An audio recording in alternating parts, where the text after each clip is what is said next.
तो चलिए स्टार्ट करते हैं हमारा चैप्टर वर्ब।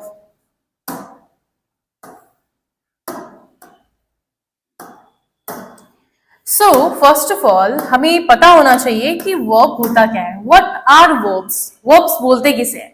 एक छोटा सा एग्जांपल से समझते हैं ताकि आप लोग को ज्यादा क्लैरिटी भी मिले। Like suppose for example, Ravi plays cricket. एक और एग्जांपल, श्रेया डांसेस वेल। अगर आप देखोगे यहां पे नंबर 1 में रवि प्लेज क्रिकेट। अब रवि यहां पे है क्या? This is your subject, right? ये एक सब्जेक्ट है और क्रिकेट क्या है? एक ऑब्जेक्ट है। सब्जेक्ट ऑब्जेक्ट के बीच में जो आते हैं उसे हम बोलते हैं वर्ब। या फिर ये तो हम अच्छे से जानते हैं, कोई भी एक्शन वर्ड को हम क्या बोलते हैं? वर्ब बोलते हैं। जो एक्शन हो रहा होता है उसे ही हम वर्ब बोलेंगे। यहाँ पे रवि क्या कर रहा है? रवि क्रिकेट। अब रवि और क्रिकेट इन दोनों में जो रिलेशन दिखा रहा है वो क्या है? वो है प्लीज। रवि क्रिकेट खेलता है, राइट? रवि क्रिकेट खेलता है, तो खेलना इज व्हाट? Is action. उसी एक्शन को हम लोग वर्ब बोलते हैं। एक और example, Shreya dances well. Now Shreya dances well. Shreya is your subject.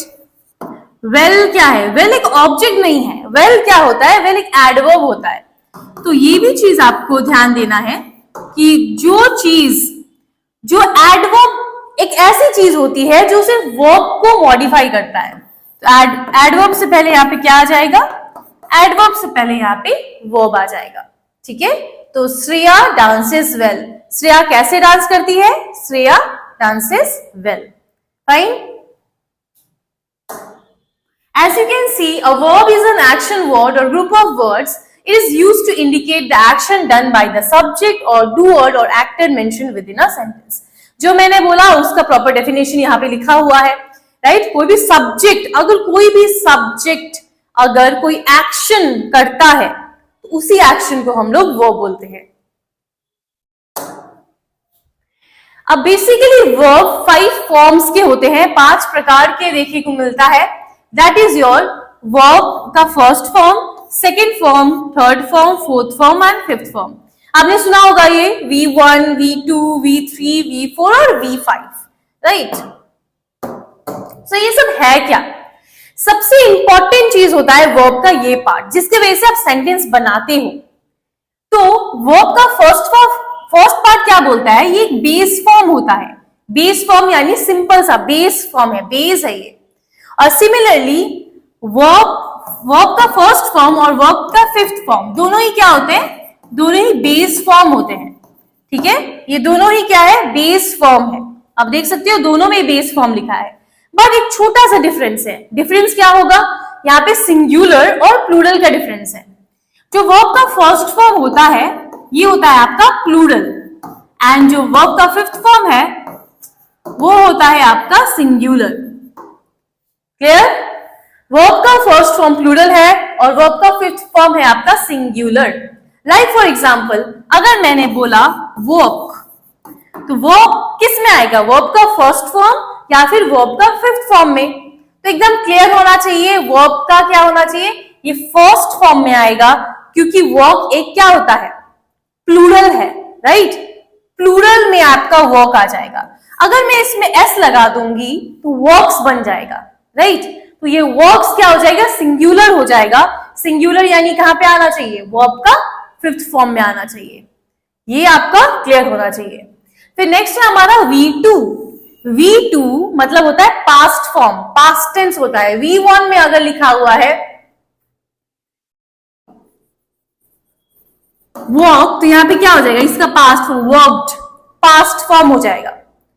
Past participle, V3 को हम बोलते हैं पास्ट पार्टिसिपल। एक छोटा सा लॉजिक होगा, वर्ब का थर्ड फॉर्म में ज्यादातर क्या होता है? लास्ट में आपका ed आता है या फिर n आता है। मोस्टली आपको ऐसे देखने को मिलेगा कि पास्ट पार्टिसिपल में वर्ब का थर्ड फॉर्म आप आइडेंटिफाई कर पाओगे। कैसे? ईडी लिखा रहेगा वर्ब के एंड में या फिर एन लिखा रहेगा। ठीक है। वर्ब का फोर्थ फॉर्म, वर्ब का फोर्थ फॉर्म है आपका, यहां देखो, पार्टिसिपल पार्टिसिपल, बट ये है पास्ट पार्टिसिपल और ये है प्रेजेंट पार्टिसिपल। प्रेजेंट पार्टिसिपल इसलिए बोलते हैं क्योंकि सिंपल सा लॉजिक है, यहां पे सिर्फ आईएनजी का यूज करना होता है। वर्ब का फोर्थ फॉर्म में आईएनजी, आप एकदम अच्छे से देखो, बहुत ही सिंपल है। V1, V2, V3, V4 and V5। V1, V5 क्या है? दोनों ही बेस फॉर्म है, लेकिन डिफरेंस क्या है? ये प्लूरल है और V का फिफ्थ फॉर्म सिंगुलर है। क्लियर? अब नेक्स्ट है V2, V3, V4। V4 is also very simple because V4 के साथ कोई भी ऐसा वर्ड होगा उसके साथ बस आईएनजी लगा दो, कोई भी वर्ब है उसके साथ बस आईएनजी लगाएंगे, वो वर्ब का फोर्थ फॉर्म बन जाएगा। बच गया हमारे पास V2 और V3, ये दोनों क्या होते हैं? पार्टिसिपल होते हैं। पार्टिसिपल है, लेकिन इन दोनों में भी सिंगुलर और प्लूरल का डिफरेंस होता है, राइट? सिंगुलर प्लूरल नहीं, पास्ट और प्रेजेंट का। तो V2 यहाँ पे क्या है? V2 हो जाएगा आपका पास्ट फॉर्म और V3 आपका क्या हो जाएगा? V3 हो जाएगा आपका पास्ट पार्टिसिपल और V4 हो जाएगा आपका प्रेजेंट पार्टिसिपल। ये दोनों है आपका पार्टिसिपल, राइट? ये दोनों पार्टिसिपल हो जाएंगे और V2 क्या हो जाएगा? आपका पास्ट फॉर्म। ये तो सिंपल सा पास्ट फॉर्म बोलते हैं, पास्ट पार्टिसिपल नहीं। V3 और V4 को पार्टिसिपल बोला जाता है। ठीक है। देखो, अगर आप एग्जाम का प्रिपेयर कर रहे हो तो ये मायने नहीं करता आपको कि पार्टिसिपल किसे बोलते हैं या फिर बेस फॉर्म क्या होता है, ये जानना जरूरी नहीं है। जरूरी है उसको इंप्लीमेंट करना कि आप कहाँ कैसे इंप्लीमेंट करते हो। तो इंप्लीमेंटेशन के लिए बस आपको एक छोटी सी चीज याद करके रखनी है। V4 में आईएनजी आएगा, V5 में आपका कोई भी वर्ब के लास्ट में S या फिर ES आएगा, S या फिर ES आएगा। कोई भी वर्ड के साथ S या फिर ES लगेगा लास्ट में, वो V का फिफ्थ फॉर्म होगा। V का फोर्थ फॉर्म में आईएनजी लग जाएगा।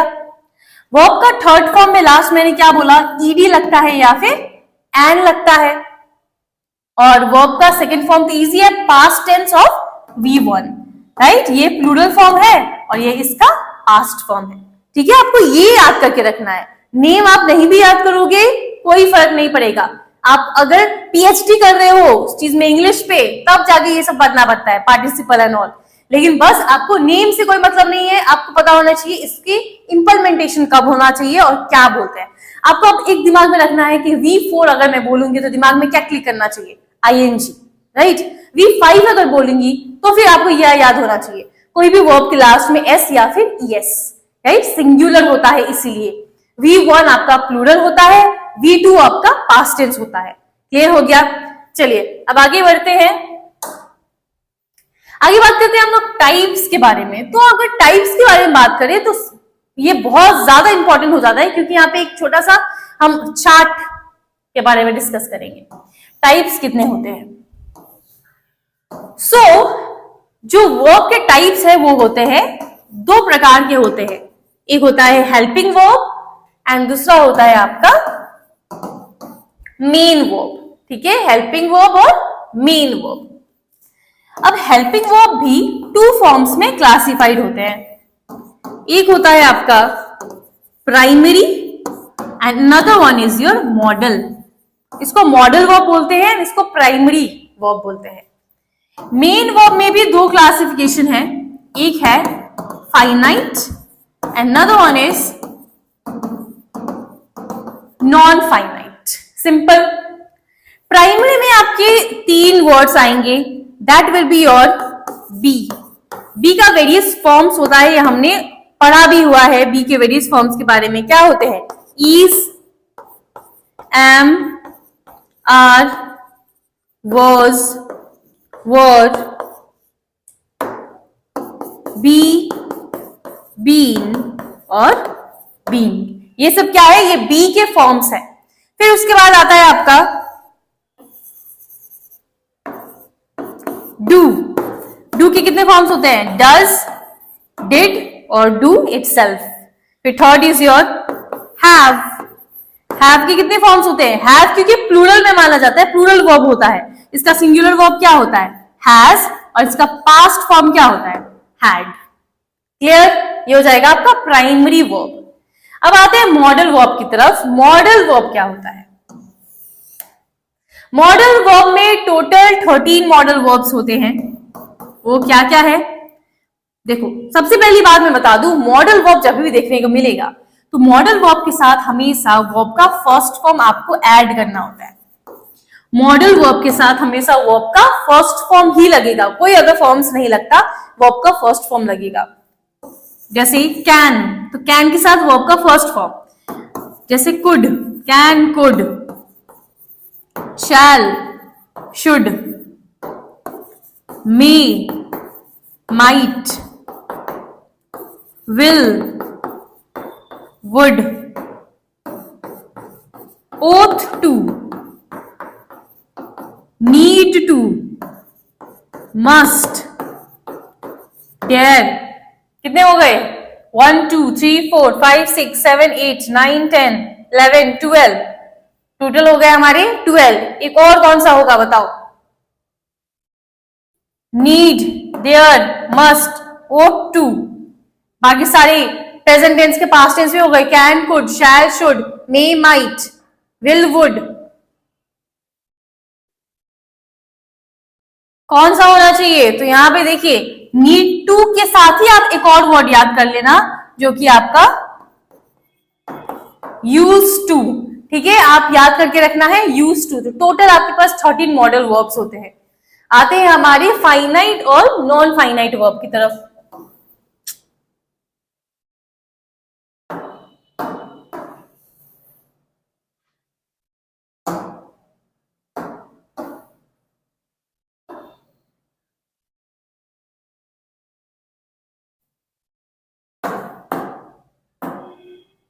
ओके, फाइनाइट और नॉन फाइनाइट की तरफ आते हैं। ये थोड़ा सा एकदम क्लियर कर देती हूं मैं।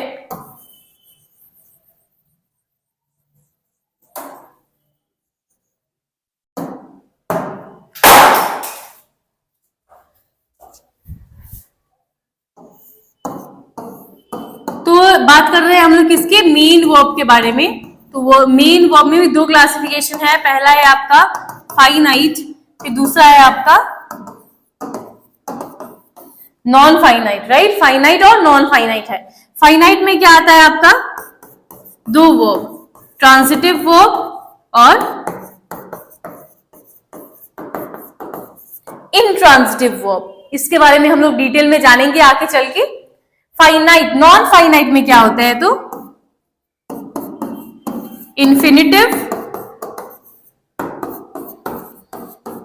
पार्टिसिपल,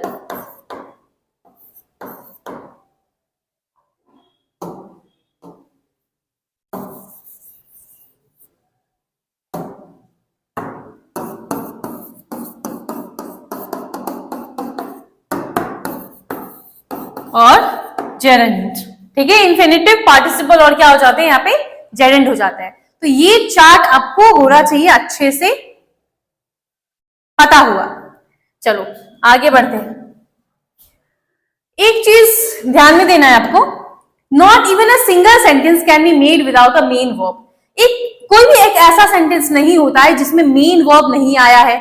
कोई भी ऐसा सेंटेंस हो सकता है जिसमें हेल्पिंग वर्ब ना आया हो, लेकिन मेन वर्ब ना आए, वो ऐसा कोई भी सेंटेंस एग्जिस्ट नहीं कर सकता। He played hockey. अब देखो, ही प्लेड हॉकी, यहाँ पे वर्ब चाहिए था, इसी वर्ब को क्या बोलते हैं? मेन वर्ब बोलते हैं। I am going to Shimla, यहाँ पे आई क्या है? आई है आपका सब्जेक्ट, शिमला क्या है? ये आपका ऑब्जेक्ट। यहाँ पे एक्शन कहाँ पे है? एक्शन यहाँ पे दो है, एम गोइंग। तो अगर दो एक्शन होते हैं तो राइट हैंड साइड में हमेशा मेन वर्ब होगा और लेफ्ट हैंड साइड में हमेशा आपका हेल्पिंग वर्ब हो जाएगा, क्योंकि ये जो वर्ब है इसको हेल्प करने के लिए आता है, गोइंग को हेल्प करने के लिए आया है यहाँ पे एम। राइट, तो इसको बोलते हैं हेल्पिंग वर्ब और इसको बोलते हैं हम लोग main verb. Has had, have had, had had. आपको कोई भी ऐसा सेंटेंस देखने को मिल सकता है जिसमें आप हैज हैड लगाते हो, हैव हैड लगाते हो, हैड हैड लगाते हो। जैसे फॉर एग्जाम्पल,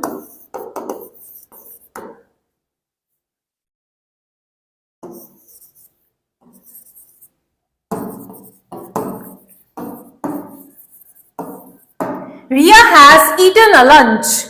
अब अगर मैं मुझे बोलना नहीं है, मुझे ईटन वर्ड यूज नहीं करना, तो क्या यूज कर सकते हो? आप बोल सकते हो रिया हैज हैड अ लंच।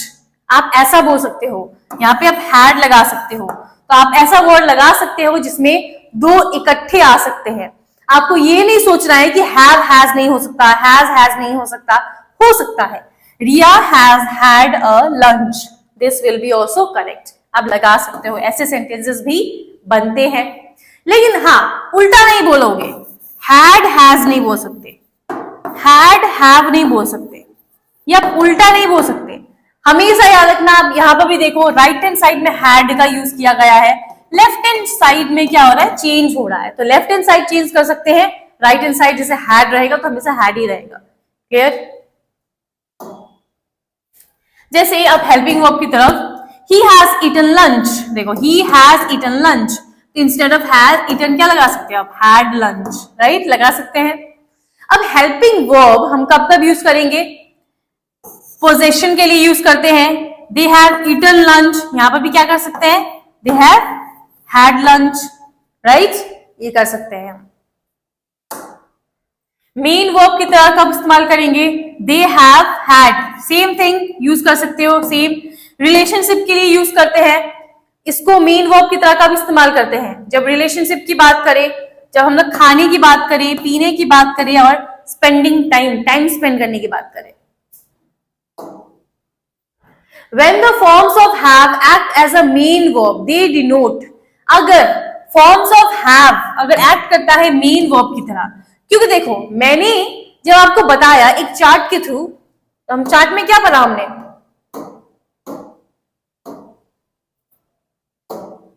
हमने पढ़ा था कि जो हैव है, हैव किसके अंदर आता है? एक हेल्पिंग वर्ब के अंदर आता है, right?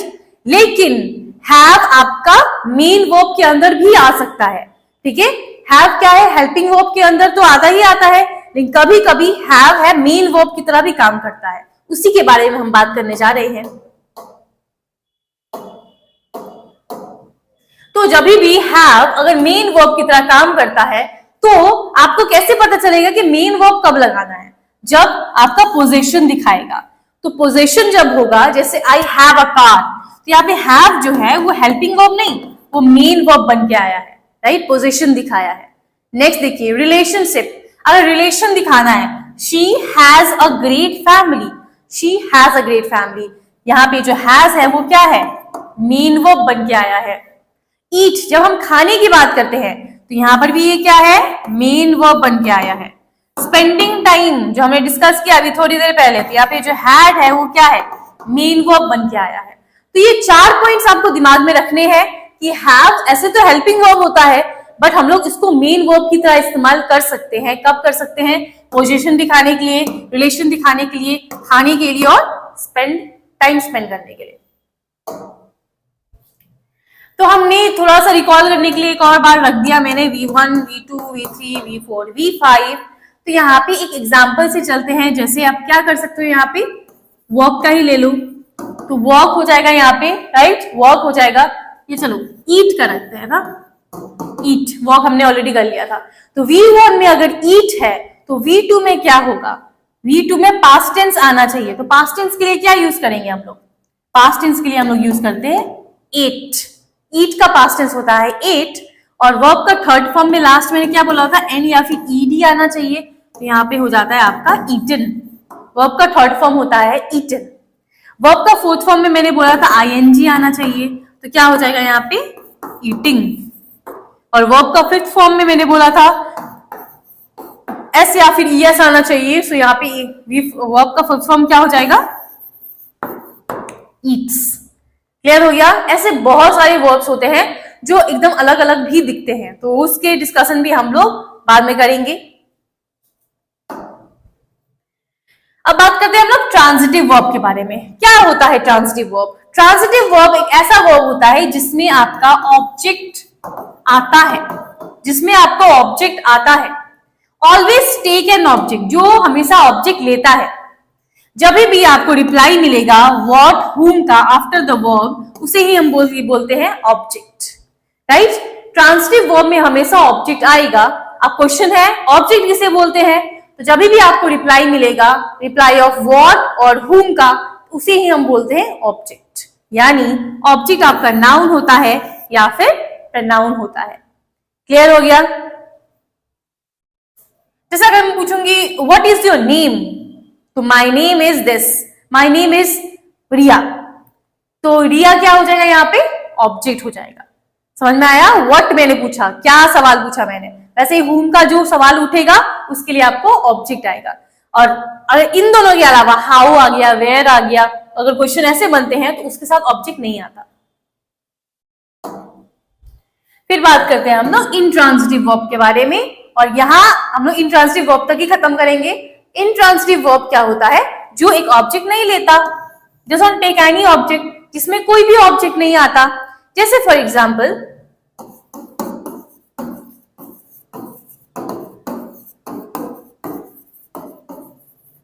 I am going to London. अब इसका सवाल बनाओ, क्वेश्चन बनाते हैं। I am going to London, तो मेरा सवाल क्या होगा? Where are you going? My question will be where. हमने थोड़ी देर पहले पढ़ा था कि जब भी आपको रिप्लाई मिलेगा व्हाट या फिर whom का, तभी वो ऑब्जेक्ट होगा। जो रिप्लाई मिलता है व्हाट या whom का, वही ऑब्जेक्ट होता है। यहाँ पे रिप्लाई मिला क्या आपको व्हाट या whom का? नहीं मिला। क्या रिप्लाई मिला आपको? यहाँ पे वेयर का रिप्लाई मिला। तो वेयर का रिप्लाई जो क्या है? ये लंदन है, और ये अगर लंदन है तो इसे हम ऑब्जेक्ट नहीं बोलते, राइट? इसे हम ऑब्जेक्ट नहीं बोल सकते, क्योंकि सवाल क्या है यहाँ पे? Where are you going? I am going to London. इसे हम ऑब्जेक्ट नहीं बोल सकते। तो कंक्लूजन ये बनता है कि हम ऑब्जेक्ट, हमें दिमाग में यही सेट करा दिया गया है बचपन से कि स्टार्टिंग वाला सब्जेक्ट और लास्ट वाला होते हैं ऑब्जेक्ट हो जाता है, बट ऐसा नहीं है। वो डिपेंड करता है आपके रिप्लाई में। रिप्लाई अगर मिलेगा व्हाट या whom का, तभी वो ऑब्जेक्ट होगा। अगर रिप्लाई नहीं मिलेगा तो वो आपका ऑब्जेक्ट नहीं होता है। ठीक है, तो आज हमने वर्ब के चार्ट पढ़े, helping verb, main verb discuss कर लिए, ट्रांजिटिव, इंट्रांजिटिव क्या होता है वो भी हमने डिस्कस कर लिए। हम मिलते हैं हमारे नेक्स्ट क्लास में, और नेक्स्ट क्लास में हम मोर डिस्कस करेंगे, फर्दर हम बढ़ेंगे कि हमारा फाइनाइट, नॉन फाइनाइट वर्ब्स क्या होता है। चलती है, मिलते हैं हमारे नेक्स्ट क्लास में।